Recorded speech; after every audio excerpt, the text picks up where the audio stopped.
बिस्मिल्लाहिर्रहमानिर्रहीम। अस्सलाम वालेकुम। तो व्यूवर्स, कैसे हैं आप? उम्मीद करती हूँ सब ठीक ठाक होंगे, खुश आबाद होंगे। दुआ है अल्लाह पाक सबको अपने ज़मान में रखे। तो चलिए वीडियो स्टार्ट करते हैं। वीडियो स्टार्ट करने से पहले आपसे गुजारिश है कि अगर आप चैनल पर नए हैं तो चैनल को सब्सक्राइब कर लें और बेल आइकन को प्रेस कर दें, ताकि हर नई आने वाली वीडियो का नोटिफिकेशन बर वक्त आपको मिल सके। और अगर वीडियो अच्छी लगे तो वीडियो को लाइक कर दें। चलिए जी, आज हम बना रहे हैं लस्सी की कड़ी।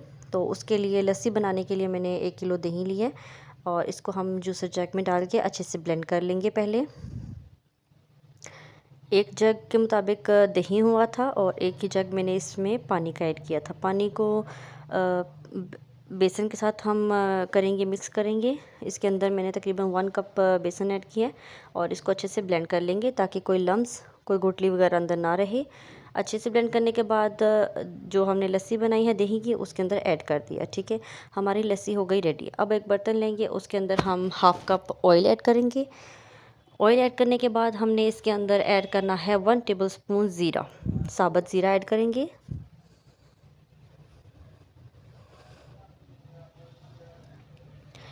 इसको बहुत ज़्यादा कुक नहीं करना, बस हल्का सा इसको कड़कड़ाना है कि इसकी ना एक खुशबू सी आना शुरू हो जाए। ठीक है, जब इसकी खुशबू आना शुरू हो जाएगी, अच्छे से कड़कड़ाहट सी होगी, और इसके अंदर हम तकरीबन 1 मीडियम साइज़ का हमने ऑनियन लिया है, उसको चॉप करके हम वो ऐड कर देंगे।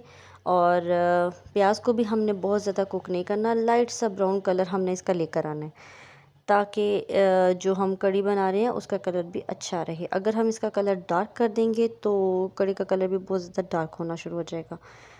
तो इसको बस अच्छा सा हम मिक्स करेंगे और लाइट सा ब्राउन कलर आएगा तो इसके अंदर 1 टेबलस्पून हमने लहसुन पेस्ट ऐड करना है। ठीक है,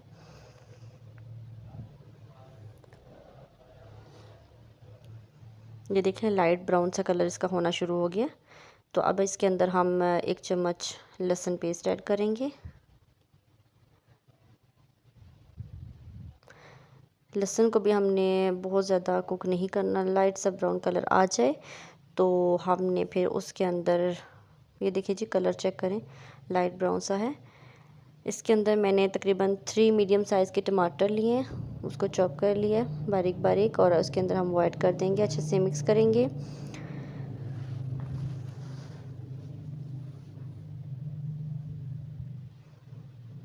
थोड़ा सा पानी ऐड करेंगे ताकि टमाटर अच्छे से सॉफ्ट हो जाए।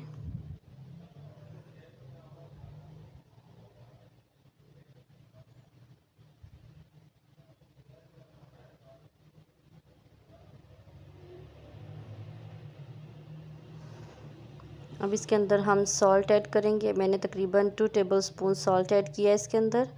आप जितनी कड़ी बना रहे हैं उस हिसाब से आप नमक मिर्च हर चीज़ ऐड कर सकते हैं। ये मैं ज़्यादा क्वांटिटी में बना रही हूँ तो इसके लिए मैंने 2 चम्मच डाले हैं, फिर भी ये मुझे कम लगा था। बाद में चेक करने के बाद मैंने इसमें और ऐड किया था। तकरीबन मैक्सिमम इसमें ना 3 टेबलस्पून सॉल्ट जाता है। ठीक है, थोड़ा सा पानी ऐड करेंगे, सॉफ्ट हो जाएं टमाटर तो फिर हम इसके अंदर मसाले ऐड करना शुरू करते हैं। अभी ये इसके अंदर मसाले ऐड करते हैं तो 1/2 टेबलस्पून इसके अंदर हल्दी पाउडर ऐड किया है। 2 टेबलस्पून इसके अंदर सुरख मिर्च ऐड करेंगे।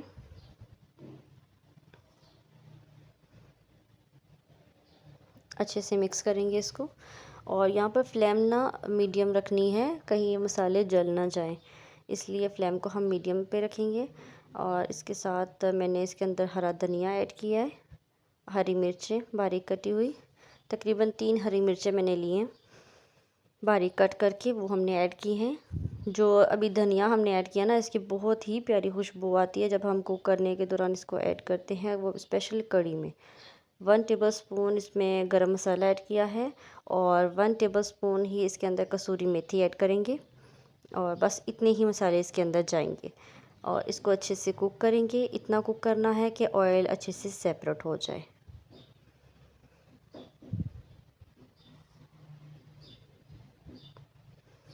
थोड़ा थोड़ा पानी ऐड करेंगे ताकि मसाले जले नहीं।